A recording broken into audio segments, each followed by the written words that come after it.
Want to listen to this episode ad-free? Head on over to our Patreon. That's patreon.com/Ivory Tower Boiler Room. For a limited time, we are offering free 1-week trials to our Patreon just so you can see all of the exciting audio and video episodes that you get to unlock as a Patreon member. And as an ITBR professor member, which is $10 a month, you receive access not only to our audio and video episodes, but also our monthly book club. This month, we are reading The Book of Gothel, a retelling of Rapunzel through the witch's eyes by Mary McMinn. Join us virtually on July 21st at 5 p.m. If you have any questions, please reach out to me at ivorytowerboilerroom@gmail.com. Please rate and subscribe to the podcast on Apple or Spotify. And please mention the podcast to one of your friends. It really helps get the word out there, and it allows me to continue getting really exciting guests, Mary to continue her True Crime and Academia show, and Christian Garcia to continue to co-host our rewatch show, whether it be Smash or Queer as Folk. And we are now on YouTube, so you can listen to the podcast on YouTube. So if you're a YouTube lover, we have you covered there as well. I hope you enjoyed today's episode. Won't you join me? Light up the sky.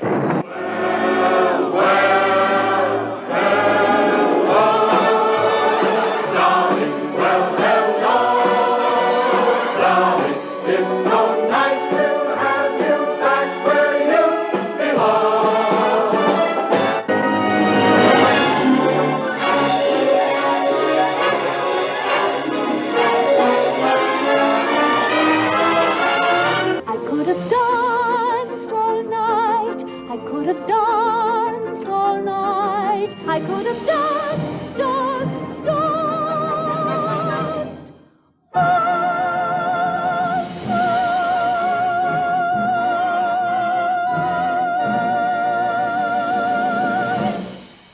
Hello, everyone, and welcome to That Old Gay Classic Cinema.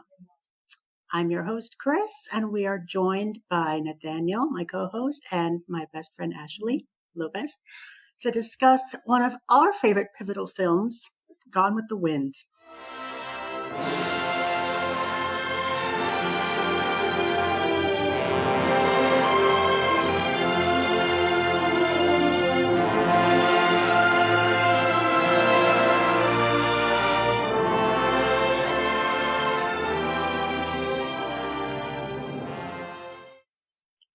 Hey, how exciting. Hello, everyone.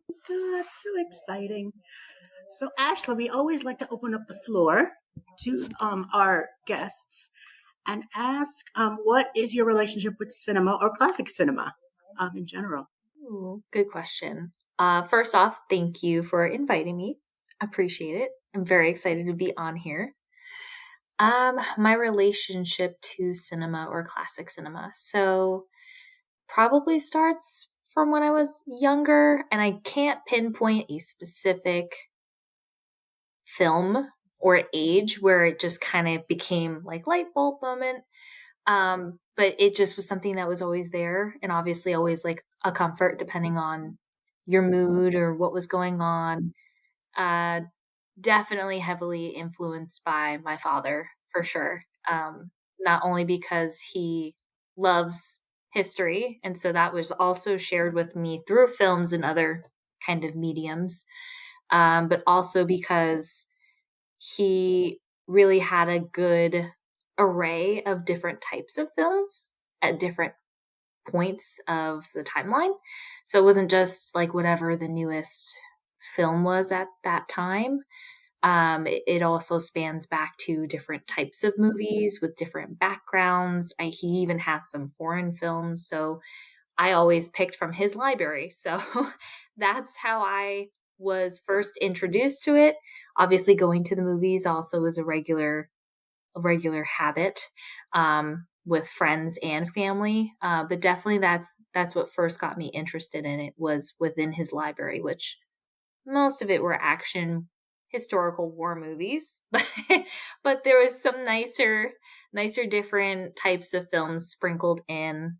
And my mom specifically always had a love for Gone with the Wind. So that was actually introduced to me probably before it should have been. But but it was something that I grew up watching. She grew up watching it as well. So like I think a lot of whatever my parents loved growing up, especially them growing up in like the 50s and 60s, that was passed down from them to me. And so I never really knew that was kind of rare when I grew up, that most people were like, "Oh, you're watching old movies?" I was like, "But they're good."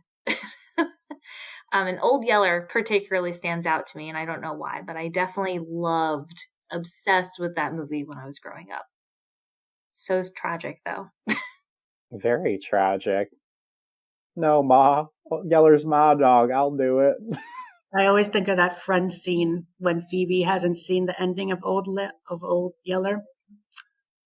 And, That's always nice when, like, I feel like classic cinema, like, this is like an area that brings families together because it's like kind of across the generations, and there will come a point in time in which the movies that we went to go see at the theater will probably be considered classic cinema, believe it or not, and then that'll be a weird transition when that starts to happen. I'm still recovering from when someone online said, like, "Oh, I got this vintage thing from the early 90s," and I was like, "Oh my god, I broke a hip." I'm like, nope, not ready for that yet. So, but yeah, so it sounds like for you, Ashley, like classic cinema was really just one of the ways that you could connect to your parents, and like you were able to share these things with them, and you got to see the things that brought them joy as children and growing up, and they got to kind of have that exciting moment of introducing it to you. So that's wonderful. That's lovely. Definitely, especially with both my parents, but more specifically, I know I talked about my dad introducing it to me, but for my mom, it was a way for us to bond because she didn't growing up, and I know Christian, you know this, but growing up, she didn't have the same level of education as me. So it wasn't something where like I grew up with my father telling me stories or creating stories together, reading to me, but with her, she couldn't share that with me. So she would jump in and watch movies with me. And that's how she would kind of pass down teachings, pass down advice, or just have fun without having to contextualize it using like books or from reading from things. Absolutely. And you mentioned that your parents had introduced you to Gone with the Wind. Was that your mom, your dad, both of them? My mom, for sure. Definitely less of, he's not a romance type of connoisseur. From a history standpoint, if there had been no romance and just about the Civil War, definitely would have covered it. Gotcha, good. Chris, how did you become affiliated with Gone with the Wind? What's your connection with the movie? That's a very interesting story to tell because it was actually when I was very, very young, and we went to a family party, and I was the one who was designated to put all the coats in, our coats in the room, wherever the room was to put the coats in. And I saw that one of my family members had a TV stand, and on the sides there were these VHS films. So I go through them. I'm like, okay, let's see what this person has, because whenever I see films, it's like, oh, that's interesting to me. So I remember I was just scanning through them, and I remember seeing this huge font on the side letter, and that's like Gone with the Wind. I'm like, what is this supposed to be? So I take it out, and on the front cover I see Vivien Leigh and Clark Gable, and then at the very bottom I see Vivien Leigh running across the lawn in her billowing dress. I'm like, this is interesting. I would like to know more about this film. And then years pass, and I never think about that film ever again until my senior or junior year of high school. And I remember that TCM, Turner Classic Movies, was giving a showing at 8:00 at night. So I recorded it. And then the next night I sat down and I watched the entire thing for 3 hours. And I don't know where the time went, because from the opening notes of the overture, I was just enthralled. Yeah. Very cool. It is a very theatrical experience, especially with like the overture and the intermission, and it really does kind of set the scene for the scope of the movie, I find. So awesome. I came to it much later, I feel like. I had like obviously heard it referenced in popular culture because I feel like there's just like certain lines from the movie that always get quoted. Um, but I became affiliated with it when I was a sophomore in high school because the book was on the summer reading list because the focus of that year, I believe, was American literature. Um, so like I like had heard the title and I was like, oh, like there's the movie and the movie's really famous, so maybe I'll read the book and then I'll watch the movie. And I did, and I read the book and then um, I definitely watched it. I think it was with my dad for the first time I saw it because he's usually on board when I want to watch an older movie. So um, I saw the movie, and again, it was like it was just the scope of it that surprised me. Like again, it being 4 hours long, and then really kind of this epic story. And I know that when we were talking and preparing for the episode, we were talking about how this is a kind of like one of the contenders, I think, for what we would consider the American epic. Um, just because of its length, just because of its scope and the time frame it covers in the movie and in the book especially. So yeah, no, so I came to it at that point, and I think I was just blown away by the filmmaking of it. Like it really is a quality piece of technical filmmaking. So yeah, so that's my connection to it. That's how I came along to it. What were your guys's? I'm turning the tables and asking you questions. I guess what were your first impressions from what you can remember of the different times that first were introduced or maybe first really understood it? Because I know like for me watching it at such a young age, obviously the societal problems and even problems with the war just kind of glazed over me because it just wasn't something that I could receive at that age. So just costumes, color, music, that was kind of my first impressions. It wasn't until I got older and watched it and absorbed it where I understood the deeper layers that there were to it. Hi, this is Dr. Andrew Rimby. And when I'm not here with a podcast microphone in the ITBR, I am consulting with several clients. I have small business clients where I provide them social media strategies. I have writing clients. I've worked on college admission essays. I've worked on a graduate student's thesis. I've worked on journal article editing. And I also have worked with those who are creating a podcast or who have a podcast on social media and ideas for how to get their podcast out there and trying to target their audience. So if you are interested in any of my consulting services, you can just reach out to me at ivorytowerboilerroom@gmail.com or search Ivory Tower Boiler Room on Google, and you will see my phone number. So feel free to give me a call. The first hour is $30, and then we'll figure out what plan works for you after that.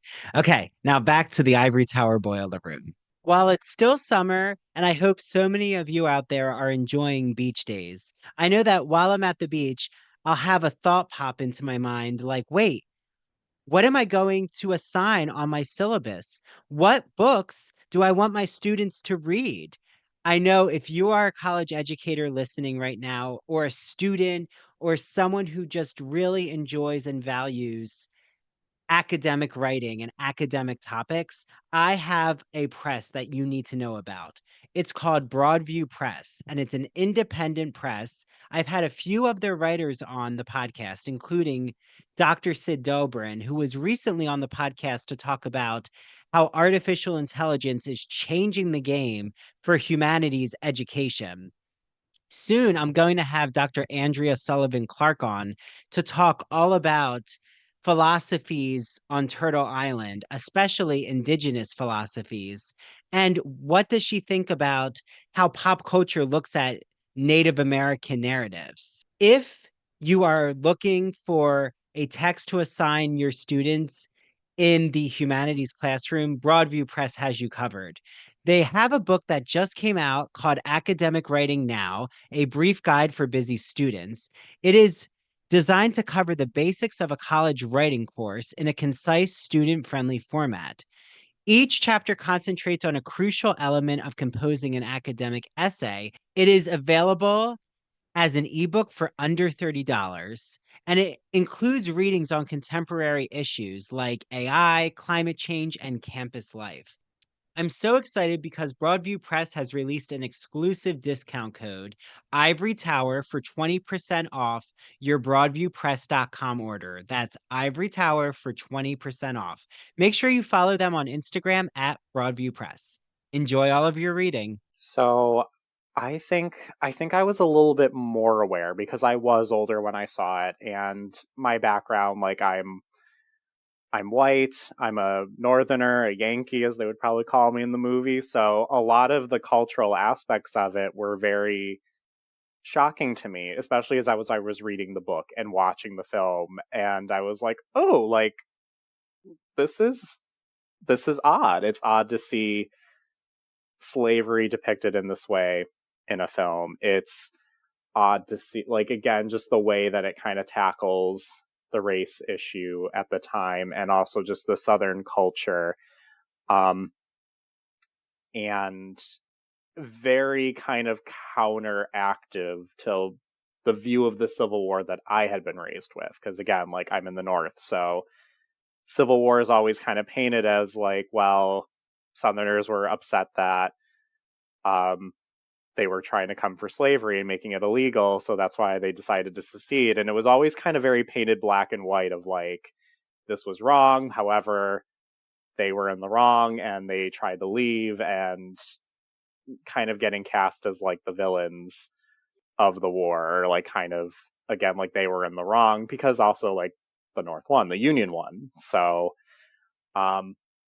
this was kind of my first exposure to like this other kind of perspective of it, for me. And so like that was always kind of very clear to me, and just obviously presencing that was my experience with it. Chris, what about you? When did you kind of become aware of the full scope of it? Well, it wasn't until I was much older again that I really wasn't fully comprehending what I was watching at that time. I just knew that I was just very, very taken with the whole scope of the film itself. I remember feeling, when I first watched, I remember feeling very enthralled by it. I really wasn't sure what was happening, but at the same time, I wanted to be a part of that film. I wanted to be a part of the knowledge of knowing what the techniques were into how the actors did what they did, how the score was set up, how the score was made, what were the reactions of test audiences before this whole before the film ever was released nationwide. And it wasn't until much later that I got the special edition pack of the film that I actually went in and I dug into the 2-hour-long making of narrated by Christopher Plummer, the whole 9 yards of understanding what goes into making a film of this precedence. But watching this film again, as I did a few days ago and last week, it brought to mind a lot of knowledge that we have now as an audience and what we can take away from it and how that can transfer into a queer lens in a way. I've really found the story of Scarlett captivating. I found their depiction of slavery very fairy tale-esque, because it doesn't seem like they're really taking the slavery issue seriously. They just seem like they're like nannies in a way. It's like you don't have them chained up to chattel. You don't have them being beaten and whipped head to toe. It's a very like fairy tale-esque. It's very, there's no other word for it. It's cinematic, and they just wanted their audience to escape in it and not question what they were trying to portray in that film. Yeah. And there's a reason too that I noticed this because I rented to watch the film on Amazon, and they've added a slide at the beginning of the movie of just like the heads up, like this film is a product of its time. It is based on kind of the attitudes people had at this point in history. We want to make sure that we are preserving cinema. Like, we are going to show this as it was originally presented, and we're also going to be mindful of the context in which this was created. And it's like you said, Chris, like, this is a very much a fantasy version of the South, because we also have to remember this was written by a white woman from the South who was basing this kind of on stories that her grandmother was telling her. So again, it's going to be a very specific experience, and it's also going to maybe be a more sanitized one. Although I would argue that the book is definitely darker than the movie in a lot of aspects. And the movie actually kind of sanitized it a little bit more, I think, to make it more palatable for audiences. But I want to go back to your point about it being kind of a queer story, Chris. So I think we've all kind of identified that the story of Scarlett, like, we can look at it through a queer lens.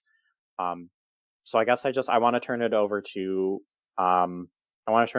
two. Tell me a little bit about how you feel the queer narrative kind of fits into Scarlett's story. I think because she, especially with the context of the war, like, so she's portrayed in different aspects, because you know how the film is like segmented for different parts of the time frame that it's covering. She's portrayed like almost 110% per each sector differently, with different like feminine, masculine, having to adopt both or put one aside for the other, depending on whatever the task at hand is. And through that, obviously, you see her character development, though she's not, perfect by the end of it, but has come a long way.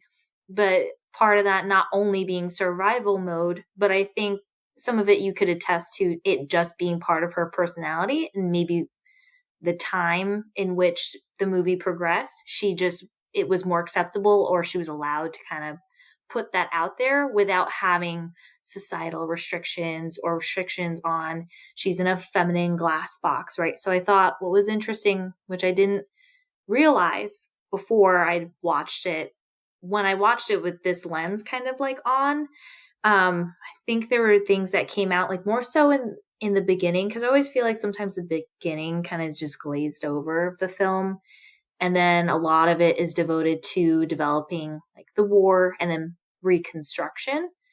But I feel like I never really paid attention or gave much thought to things that were spoken, the script, or like characters, how they were pre-war. And I noticed for her, highly feminine, they always refer to her as a girl, not a woman at that age. But then it was, pushed on her to have to get married. And that was the only part of it. She's got this great feminine, big ball gown that she's got to walk around in. And then they were taking naps like children. Like, the girls were taking naps upstairs while the guys were talking about the war. But she sneaks downstairs ultimately to get Ashley's attention, but she's overhearing all of their thoughts and opinions. And it's very clear in the beginning of the film, she's got her own. She's just very careful of what she says and who she's around. So she's like never really feels comfortable to be her true self, and just has to stay by societal norms at that time until the war changed all of that. And then she has to adopt.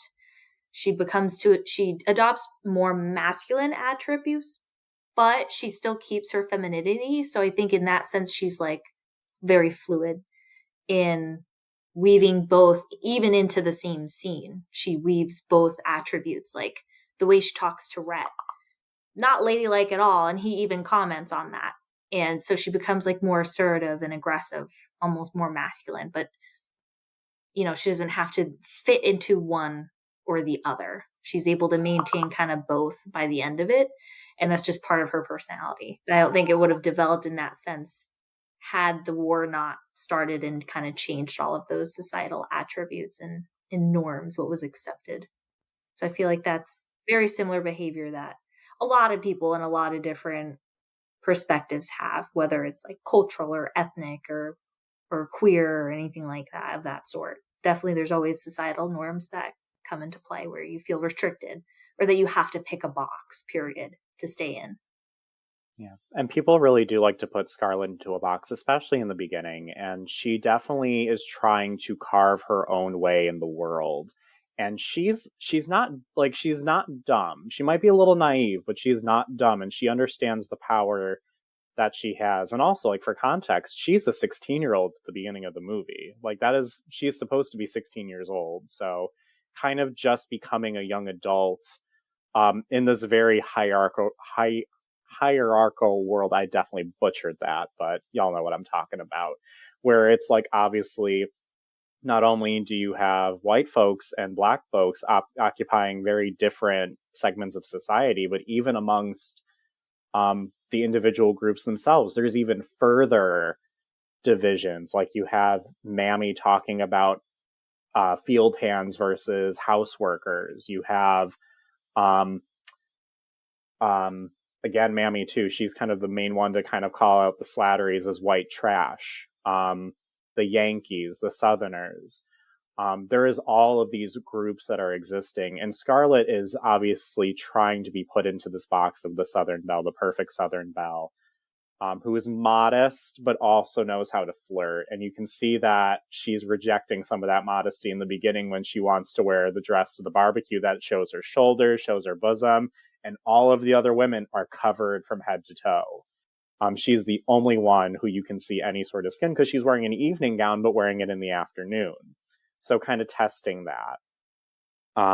And I think she fits into kind of this being like the queer aspect of this story, I think, is ultimately her chasing after something that isn't actually going to make her happy. And for every queer person, I feel like there is that experience at one point in your life or another where you're trying to chase this idealized version of your life that other people may have wanted for you. Whether that be, again, like getting married, having the 2.5 kids, and obviously you're doing that with someone who is the opposite sex as you. And that's what she's doing through this whole movie. She's chasing after Ashley Wilkes, and people keep telling her, like, he's not going to make you happy. He's not going to make you happy. But she's really dead set on trying to make this happen. So I think it's especially this closeted queer experience of not wanting to accept what actually would make you happy. And for all intents and purposes, I don't think she would have been fully happy with Rhett Butler, but that'll come up later on as we talk about kind of the later scenes in the movie. But yeah, I think that's kind of the queer experience for me, is really Scarlett's chasing something that she thinks will make her happy, but then doesn't make her happy. Chris, what about you? Where do you kind of see the queer lens for this film, especially through Scarlett? Well, given that this film takes place in different sequential years throughout Scarlett's life, you start it when she's young and then you end it. We're not really sure how old she is, but we're supposed to be I think it's 10 years. So like she's like 26, 28 at the end. Yeah. Oh, okay. Yeah, because it'd be like 4 for the war, I think. Mm-hmm. At least. Right. So during those times, you see her kind of somewhat growing, but at the same time still trying to keep her childlike innocence. In a way, there are many instances where she's behaving like a child when she marries her first husband, and then she has to cry at her own wedding party, like, oh my God, why is this happening to me? I wanted to marry Ashley. And then her second husband, Frank Kennedy, who she stole from her sister because she just wanted money. She wanted security. She wanted to feel a part of society when society was dwindling during that time, and she wanted to revitalize it with the lumber mill industry. And then her last and final husband, Rhett Butler, I wasn't sure where she was going with him, but she just wanted another sense of security, to feel wanted. And that's what I think every queer person wants, in a way, to feel accepted, to feel wanted, to feel as if they matter to somebody else. And this film does a beautiful portrayal of seeing how far you can take it, how far it can take you down a certain road. And with Scarlett, she just goes down many different roads. It's a great example when she goes to Ashley's birthday party in that red dress, and that whole scene of looking like, yeah, I'm here. What do you think about me now? Like that whole scene, I was watching it last night and I said, you know what? This is a very important queer element because you can see how she's not taking shit from nobody. She's just there just to be the disaster part of the party. Like, she's like, yeah, you thought you could belittle me down, make fun of me. I'll show them what's what. And at first she was very upset about Rhett leaving her. She's like, nope. Rhett's like, no, you made this mess yourself. You're going to fix it up. You're going to play the part. And I think that's what the queer element that I find so riveting is that throughout time, throughout all of our lives, some of us are forced to wear masks that in some aspects we were not able to show people. We're not able to fully show ourselves to fully show ourselves as. We have to put on a front. We have to make people think that we don't care. We have to make people think that, oh, you don't matter to me, but I'm not going to let you see that. I'm going to let you see another side of me. There's no aspect of showing your true self. And that's what Scarlett, I believe that's the whole aspect of Scarlett's whole character arc, is to make the audience think that we're not supposed to care what she thinks. She's reflecting on what everybody else thinks about her at every given moment of the time during her life. Because I think ultimately Scarlett her story is one of survival and having to adapt and having to camouflage in order to be able to survive. And like early in the movie, after her first husband dies and she's in mourning and she's like, I don't want to pretend. I'm tired of pretending. And she's having that air quotes for mourning. Yeah, big air quotes for mourning. Yeah. She's upset that she has to wear black. That she's mourning her loss of color. And she's just so tired of pretending, and she's just so emotional about it. And she has to pretend because she has to still survive in this society. And there's just so many aspects of this story. Like this really, like, I think watching it now as like kind of like a more fully formed adult, and just knowing what I know about trauma, every move that Scarlett makes in this movie makes perfect sense. Everything she does, every decision she makes, it really is the mindset of someone who has experienced trauma and has to survive after that trauma has occurred. Because she has lost everything. She has lost her house. She has lost her family as they once were. Her father's checked out. Her mother is dead. She has to rebuild after this. And again, presencing that she is a white woman who literally owns people. Like, she's not doing this by herself. She has people around her who are also helping her do that. It is still someone who is trying to survive in the way that they know how. And as a woman during that time, I'm reminded of Little Women, Florence Pugh, in the most recent adaptation, her speech to Laurie about, I am a woman, marriage is absolutely a business proposition. This is not about love. I need to survive. I need to eat because whatever I get becomes my husband's. So I can't mess this up. So yeah, I am going to marry Mr. Kennedy because I can get access to his store. And I'm smart enough to run it. And I can do it. And I know I can't do it without a man. Otherwise, I get ostracized like Belle Watling. Because Belle is that ultimate quintessential of what happens if you go too far outside the norm. And Scarlett could have easily become Belle under different circumstances. So it really is, her story is one of survival. And I'm not saying that she's doing this in a healthy way or an effective way. She's doing it to survive, though. And that's the rationale we have to look at her through all of the choices she's making.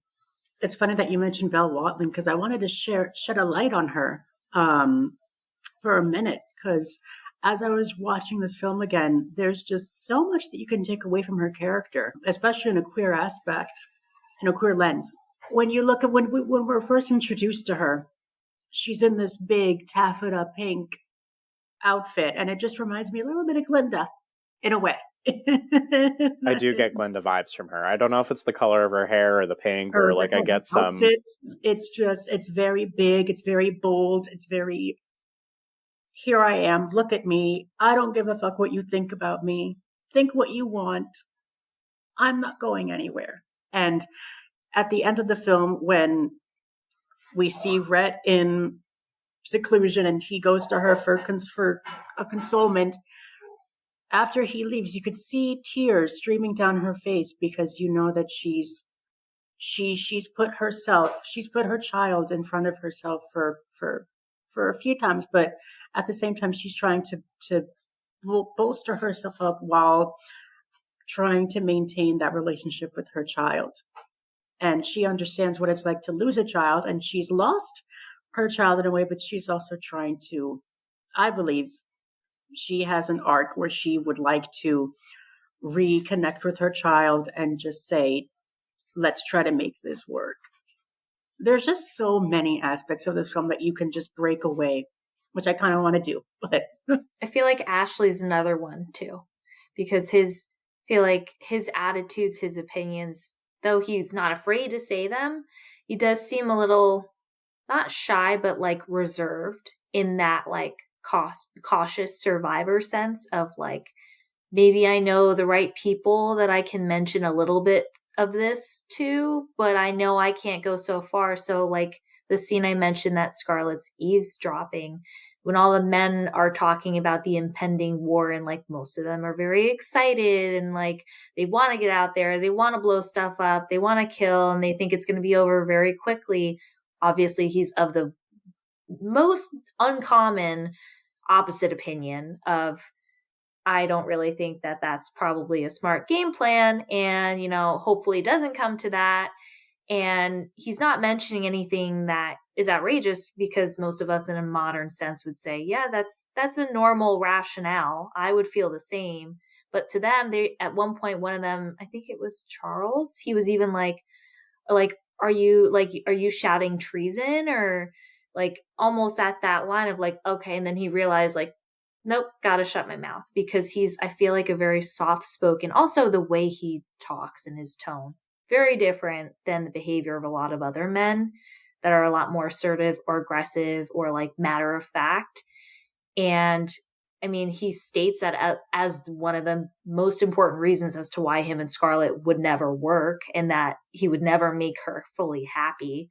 And that's why he wanted to marry Mel, because they were of the same soft-spoken nature, reserved, peaceful nature. And that's just so far different than what they thought, what a man should be in that time frame, especially a man that's going to war. And though I think really, if he had the choice, even if the war was going to happen, he wouldn't want to fight if given that choice. But I think he knew that as a man in that society at that time, especially in the South, the only way that you could stay honorable is if you go fight. And if not, one, you're a deserter if you try to leave and they'll kill you. Or two, you might as well already be dead, because you're going to be ostracized for the rest of your life. And so will your family, even post you dying. So I think he's one of those other characters that maybe doesn't get as the same arc, or I feel like maybe attention, at least in the film. I haven't read the book, so I can't say that. But at least in the film, he doesn't get that same, I feel like, full attention of, he maybe doesn't need as much time as Scarlett to do the arc, but he's not allowed to be his full self either, especially being a man in that time. Like, I know we often criticize like what being a woman is like in that time, or being obviously a slave, one of the worst position that you could be in that time. But I don't think it was, even being a white man, there were certain expectations and restrictions on that too, depending on what type of personality, professionalism, money, because he doesn't ultimately have that much money either.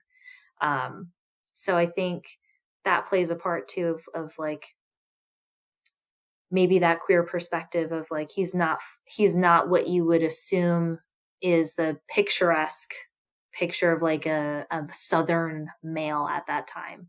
I know he doesn't really, and I don't, correct me if I'm wrong, I don't think he really states an opinion on slavery, but I know that they were very much like very kind and caring, him and Mel, when it He comes to like, does, I believe, in the scene with the mill with Scarlett, he tries to call Scarlett out for using convict labor, that's right. and she says, "Well, you had no problem when you owned slaves," and he says, "I would have freed them once my father died.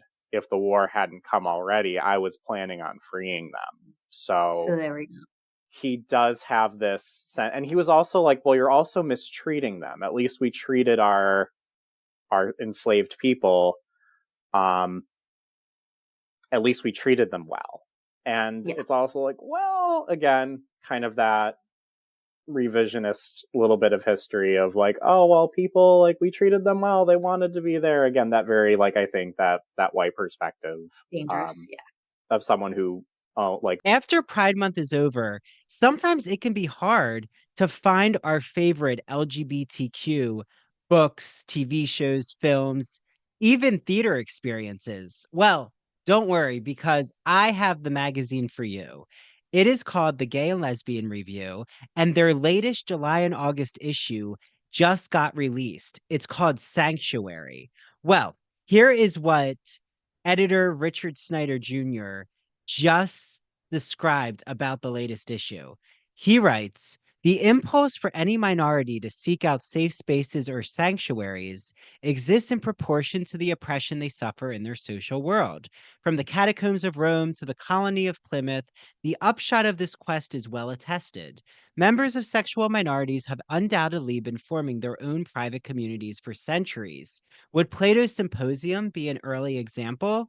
But it was only in the 19th century that sexual identity became a criterion for forming associations of like minded individuals. Well, this issue has everything. An article about Andy Warhol's factory, an article about how Nantucket became a gay haven, how a lesbian art colony formed in St. Augustine, even how a gay bar in San Antonio fought back and won for recognition of the LGBTQ community. So, the ITBR is so excited to partner with the Gay and Lesbian Review, who is offering an exclusive discount code. Head on over to glreview.org, click subscribe, and enter the promo code ITBR50, that is ITBR50, to receive 50% off any print or digital subscription. And make sure you follow at the GL Review on Instagram to see all of their latest news. I hope you enjoy your reading. It's officially beach season, which means I need all of my favorite Bath and Body products, but this time I need beachy scents. Well, my favorite Bath and Body boutique, the Soapbox NY, has me covered. From Farmhouse Fresh, my favorite company for all things face masks and retinol creams, to Finchberry, a beautiful bar of soap that looks like a slice of cake. I especially love the emerald one because it reminds me of the Wizard of Oz. I also love Wavertree in London. They have summer cocktail scents like peach Bellini, Prosecco, and so much more. They also have a blending bar with over 200 essential oils. So Janine, the co-owner, she knows my favorite scent is French vanilla and almond. So I've had the body wash, the bubble bath, the body lotion. If you don't live on Long Island, which I don't live on Long Island anymore, I still am getting my favorite products because the Soapbox NY has an extensive website as well as an Instagram and TikTok where you can place your orders by just DMing Janine. So if you do live on Long Island, definitely make a day trip out to Port Jefferson. It's a beautiful beach town. So you can follow the Soapbox NY on Instagram and TikTok. That's at the Soapbox NY. And you'll see all ways to contact them. I hope that you enjoy all of their products as much as I do. I mean, I now have gotten all my family and friends addicted to the soapbox and why. So if I can get more of you out there addicted to their Bath and Body Boutique, the better. Who owned enslaved people. Um, yeah. So that's the closest I think we get to his hot take on slavery in America. That's fair. I feel like that's in part to, like you said, like his general upbringing. It probably wouldn't have been fully accepted or fully for someone to fully imagine in that upbringing. Like, yeah, we should just free them, period, and be fully passionate about it. I think that was very hard to do in that time sense, especially being a white male, because there's a lot of pressure to not, that you need them, one, and two, that that's the way things should be. So, but yeah, I think he's a good perspective on that too. And he also, like, I agree with what you said. I think he kind of goes against what we would typically think of as the quintessential male character, because he is very soft-spoken. He's very gentlemanly, and they go out of their way several times in the films to talk about that. That's why Scarlett is so attracted to him, is because he is so different from the other men. He does have kind of a cool head, and he also presents as pretty effeminate. Like, throughout the movie, he's very, like, the tone of his voice, he's very slender, very very fair, especially when you compare him to Rhett Butler, who's like clearly supposed to be the opposite of him in every single way. He, like, again, like he kind of steps out that traditional masculine role, and he does kind of go more into the effeminate, and he seems very out of place when he's kind of got that masculine energy. Like, even in that scene where he's pretending to be drunk like the rest of them, it's like, this ain't Ashley. Like, this, he's clearly not, like, this is not who he is. And when he's talking with the other men about the war, he does kind of want that, I just hope the Union lets us leave in peace. I hope that they just let us go. I hope that there's no war. I don't want to fight. Basically, without saying I don't want to fight. He's just, I think, trying to have a different perspective of, well, this could happen too. But yeah, no, he's an interesting take, because I also don't know if the film wants us to like Ashley or if the film doesn't want us to like Ashley. I think it depends on how you view. I think in part it's how you view Rhett Butler. I also think it's how you view Scarlett as well, like, depending on your perspective you take. I don't know. I don't know what the film's goal is. I'm ambivalent. I'm kind of on the fence, just because he doesn't really... I don't know. On this viewing, I couldn't really decide whether he was a character I liked or disliked. So I'm just going to play the Ashley card, and I will be in the middle. The Ashley Wilkes card, not Ashley, our guest. I appreciate, though, it's confusing. That's who I'm named after, but, so maybe I should. But growing up, I think you're spot on with, like, what does the film want us to think about each person? Because I immediately, Rhett's on the front cover with Scarlett. So it's like, immediately you're like, I'm rooting for you two. Yes, he must be the hero. Yeah. And then Ashley's like, oh, you're a weenie. Or like, why are you so soft? That's how I thought when I was younger. And now I'm like, oh, that's horrible. The poor man just doesn't want to go to war. He's just a nice man. Yeah. All right. So let's talk a little bit about some of our favorite scenes. I was about to, if that was my initiative, that was my, like, yes, let's go. Gotcha. So yeah, let's move on to talk about some of our favorite scenes. So we'll start with our guest Ashley. So Ashley, tell us, what is your favorite scene or scenes that really stand out to you in this movie when you're watching it, that you're really excited to see on the screen? I think some of my favorite scenes are definitely the ending stood out to me ever since I was younger. I feel like that's one of those that, like, it's popularly, like, referenced in pop culture or other movies, TV shows. And sometimes I think to that degree, you're like, is it really that good? Or is it just, it's been passed down for so long, it's kind of accepted. But I think even as I've gotten older, I think it's still a favorite. I think in a different way. So like when I was younger, I thought the ending, one, obviously was sad because I was rooting for them to stay together, and that's not what happened when Rhett finally tells her off. And then when I watched it as a teenager, I started like noticing like just character flaws in general. So things weren't so romanticized to me as I started to grow up and understand the deeper meanings of not only the political tone, racial tone, but just also just characters have flaws, and I don't have to like all of them or solidly hate any of them. And then I started to realize like, oh, Scarlett's so not a role model, and Rhett's not that fabulous either. But in that moment, he had every right to kind of just put her in her place in terms of you gotta stop, lady. You gotta, because Growing nobody up is really. all of a sudden realizing that Melanie Wilkes is truly the hero to Gone Yes, with the Wind and the person yes. to aspire to be. Honestly, because, and I think up until that point too, everyone like was in eggshells, like stepping around Scarlett. Things were always said behind her back.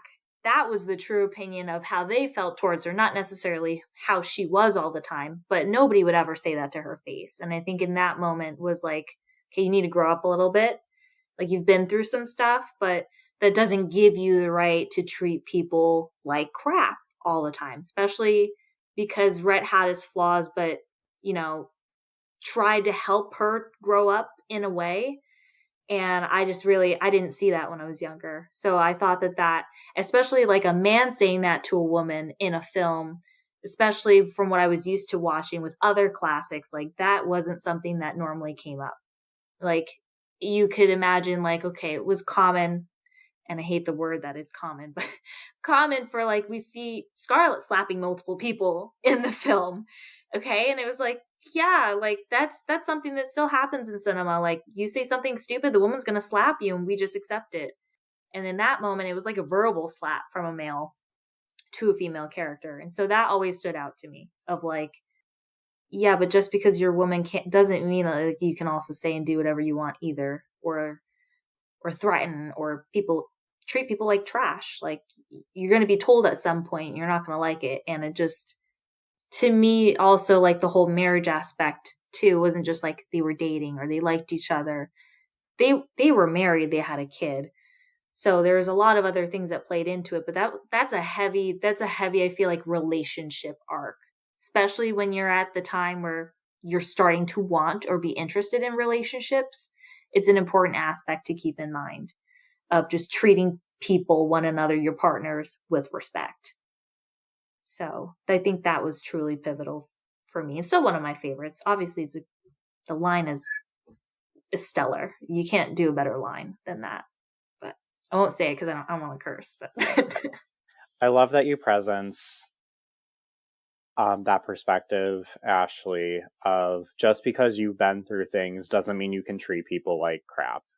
And I did, like, literally, as you said that was another connection that I made in my mind that's present in this film. And again, it really fits into that trauma survival narrative, because we can come out of trauma and we can grow and we can look back on it sometimes, and it sometimes makes us do things differently moving forward. mm-hmm. We can also do the complete opposite, and we can treat people like crap because we've been treated like crap. Well, I've been hurt, so why can't other people get hurt? Or Mm-hmm. why do I have to treat people kindly when I haven't been treated kindly? And in reality, like, when we have that perspective, it's not helpful. It doesn't really help the healing process. It just continues to inflict more pain. And I think that's what Scarlett does kind of towards the end of the movie, is she starts to drag people down with her. Yep. And because she's miserable, everyone else kind of has to be miserable as well. Rhett needs to be miserable. Melanie needs to be miserable. Ashley needs to be miserable.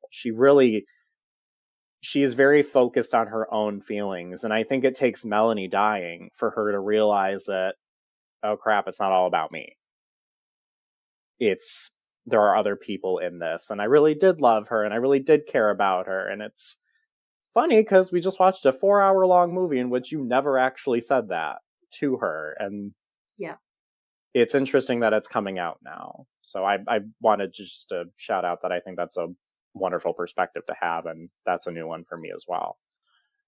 Chris, your favorite scene in the movie or scenes? At first, growing up, I was always a fan of the getting ready for the barbecue scene when we see Scarlett getting ready. Honestly, I just wanted that dress, but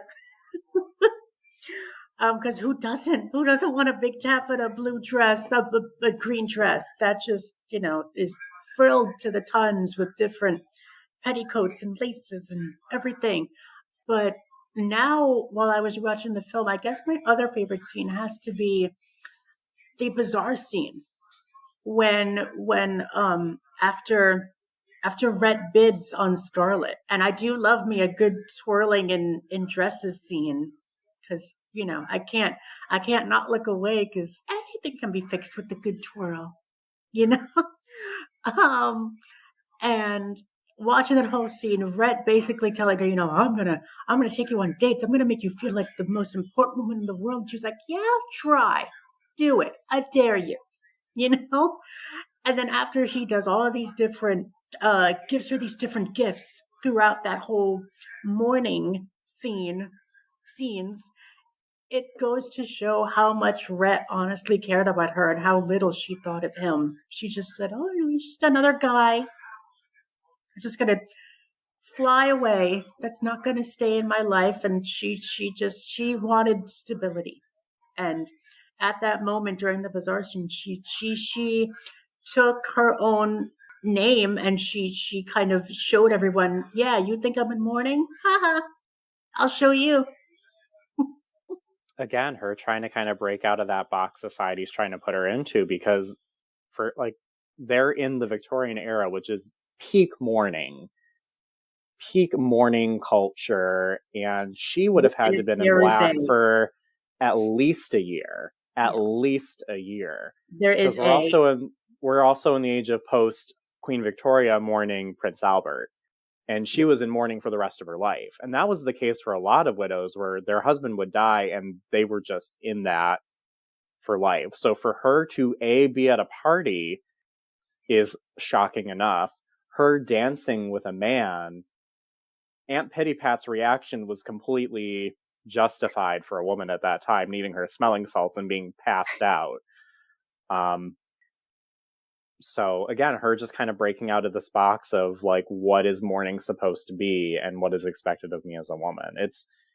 It's a very fantastic scene just to see Scarlett reacting in that way and Rhett kind of coaxing her out of it. So, and I think a scene that stands out to me, a couple of scenes stand out to me. I agree with Ashley on the ending scene. That really stands out to me every time I watch the movie.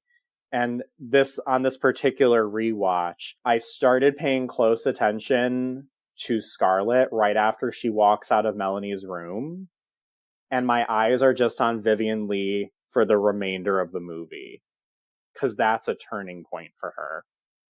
And you kind of follow her on this journey of like these realizations that she's making. And then you start to see her world crumble again in this movie, because it crumbles a couple of times. Obviously it crumbles when she gets back to Tara and she sees it completely torn up and looking very ragged. That's the first time her world collapses. This is the second time I would say her world collapses, and she's making these realizations. She says this line, I've loved something that doesn't really exist. And that's a very poignant point for her. She's been chasing this dream, she's been chasing this hope, and she's finally realized, no, it's not going to make me happy, because this man doesn't love me after all. He's only been giving me the time of day because he's honorable. What have I done? I've wasted at least a decade of my life wanting this man who doesn't want me in the same way. He wanted this other woman. And she starts to unravel, and you can see her like desperately clinging to whatever she can salvage. She goes after Rhett. She's pleading with him. I do love you. I do want to be with you. I'm sorry. I'm so sorry. And he has that awesome comeback line of how childish are you to think that you can solve things with I'm sorry. It's just beautiful. It's beautifully acted by the two of them. Vivien Leigh really is a standout in the scene, just with like how she acts throughout it, how she acts with other people, how she acts by herself, walking back to the stairs. I'll think about it tomorrow, but I have to think about it now. It's just a beautiful, beautiful ending scene. And the other scene that always stands out to me is the right before the intermission, that as God is my witness, I'll never be hungry again. Again, your eyes are just fixed on her for that entire sequence and just seeing what she's doing, and you can't take your eyes off of her because you just don't know what she's going to do. Obviously, if you've seen the movie, you know what she does, but you're with her on that journey of how is she going to respond to this. Her whole family is asking her, well, what do you want us to do about this? Like, I can't take care of these sick people and the baby. I can't milk the cow. I can't do this.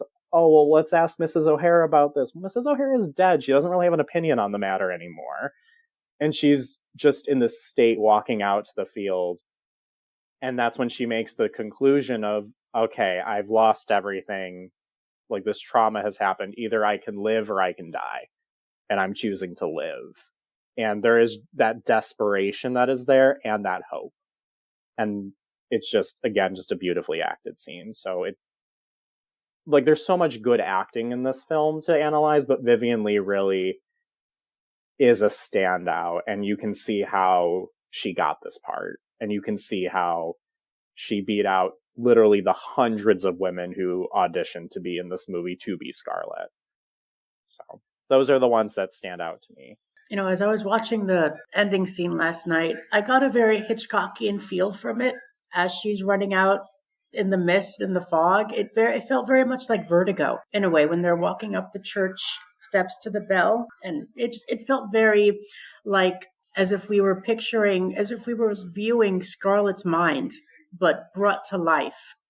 She's walking around in this mist. That's what she was describing to Rhett in her dream. After they got married, she's like, oh, I've just been running around in the mist and I can't find it. Can you help me find it? And that's what I think we're meant to see. Like, this is her dream come to life, her nightmare come to life. And I think that's really poignant for Vivien's acting to bring to a new light, because her way of portraying that whole I'm lost, where's my home? Where can I find it?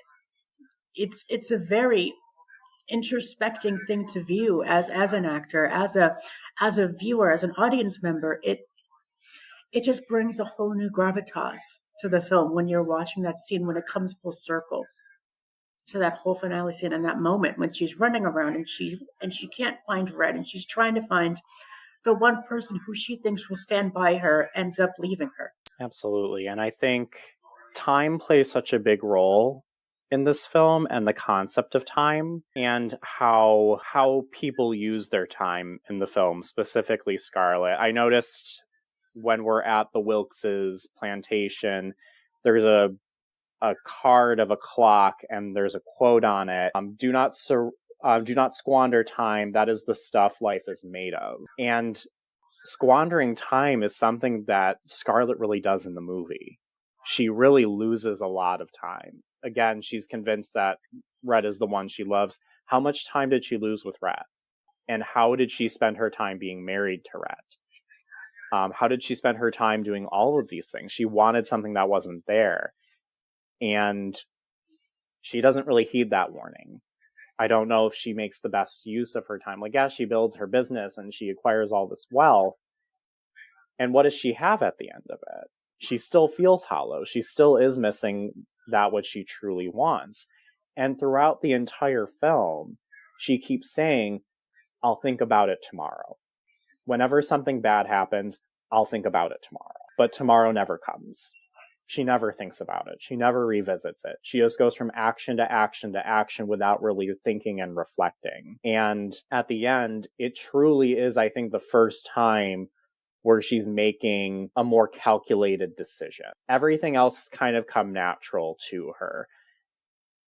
Even earlier in the film, like, she says something about, she has like this realization of like, oh, well, we'll plant more cotton. Cotton will skyrocket next year. And she makes these very business-minded decisions, or I'm going to buy the mill, or I'm going to go into the lumber business. And she does this almost instinctively without almost thinking about it. And now she, at the end of the film, she's genuinely confused about what she's going to do next. It's the first time she actually, it might be the first time, I don't have the script in front of me, where she's actually thinking about, well, what will I do next? What is going to be my next step? And she eventually reaches Tara, and it's like, I'll go back home. I'll take my time. I'll think about what I'll do, and I'll start over there. And now she's starting to reflect. Now she's starting to think about what's happened in the past. And again, it's just an interesting perspective to take about time. Ashley as well. I think he's the one who says the cause of living in the past is dying right in front of us. And he recognizes that it's time to move forward. Rhett realizes it's time to move forward. Everyone else has kind of accepted that, yeah, we need to do things differently. We can't just keep going on the way that things are. The people who refuse to accept it pretty much become irrelevant, or they end up dying. So, I really do like how the film handles the concept of time and that theme kind of throughout the entire movie. I think it also, to your point too, what you said earlier, Nate, like goes back to that like survival mode of just like, it's all reactive. You don't necessarily have time to plan. And so they don't have time to cope. They don't have time to, especially Scarlett, like, I don't have time to fall apart because all these people are falling apart around her. And I think that is another problem of like, when you look at like the servants and the slaves, like that's problematic of itself of like, they're in that way, it's like their own stupidity, or they don't know what to do. So they have to look to their masters for help. But in just the aspect of like Scarlett, she's just as frazzled. Like the mist is in and around her just as much as it is with everybody else. Cause obviously there's no guidebook for what's happening around them.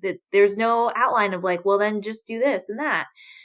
She's also from that point, like with her education, I think her father probably with her, I feel like gave her a little more inside scope into things than he did with his other daughters, but she's not, trained to know what to do in this situation because she wasn't brought up as a man of like, here's how you review business matters and make smart business decisions. So she's going to do everything on the fly. So to her, I don't have time to fall apart. I don't have time to think about my feelings.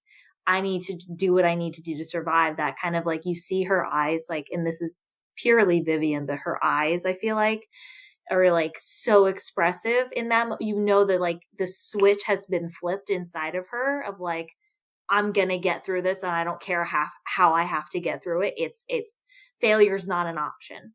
So in that respect, in that determination, like that's, I think, how she succeeds, and she's super confident in those decisions, which I think is another testament to her being super fluid. She gains that confidence that no one really instilled in her before, and certainly not from societal norms instilling that in a female's position. And she just, I think that's when her true personality comes out. And she does, just in that sense, like you said, she never pre-planned for really what her true happiness would lie, where that would come from. So in that aspect, she doesn't succeed in that. And like you said, by the end of it, yeah, she's got all this money. She's in a better position in society. She finally got the man that she thought she wanted, that she didn't for a while. She tried the mom thing. And even prior to, the daughter dying, she didn't really feel fulfilled at all with that. So she just goes back to her roots as far as like the time thing goes of like, well, when was I my happiest? At home in Tara. And so, but you see the determination come on her again, on her face of like, that will be my happiness, and that will be my pride in that sense. So I think another scene where that determination comes out, but it's in contrast because they're silhouetted, is if you notice the pregnancy with Mel, and she's having to go through that labor again, not knowing how the heck to do this because nobody's around to help her. The slave is, she had, and again, this problematic, said she had lied. She's like, I don't know why I lied. Yeah, probably because you were nervous and you didn't want to look stupid in front of her and get whipped for it, which either way she slaps her. And that was another like standout to me of like, whoa, I can't believe you just did that. Probably Because also shouldn't have. Prissy's supposed to be like 12. Like she is supposed to be like Right. a child. And they Yes. obviously aged her up for the film. So you're depending on a 12-year-old to be honest to you about A, how to give like birth to a baby, and B, not be scared or be willing to go. Like a doctor. Yeah. So I feel like, but in that, like her attitude, like when they silhouette them in the room, and Mel's clearly in distress, which I feel like, God bless Mel, because that's not how I would be in that moment back then with no medication or whatsoever. But she's just like, oh, go ahead and scream. Nobody's here to hear you. I mean, like, that's amazing. You can just tell the tone. You don't even have to see her expression to know how determined she is of like, you're not going to die. The baby's not going to die. And I'm going to do this and it's going to happen. You're going to have this baby and you're going to be fine. And I just, that to me, the tone and the way they decided to silhouette that in the background with the impending Yankee soldiers coming into town, I think that was genius. That was such a wonderful part one to Christian's Gone with the Wind conversation with Ashley and Nate. So I'm going to be honest with you all. I never saw Gone with the Wind until I listened to Christian's podcast episode. I actually went to Margaret Mitchell's house in Atlanta, Georgia, who wrote the novel Gone with the Wind, when I was there on a family vacation.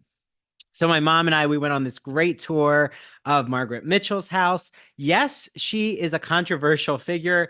Do some research, do a Google search right now to see what I'm talking about. Let's just say it has to do with her views on race. Not surprised there, especially with the plantation romantic antebellum narrative that she concocts.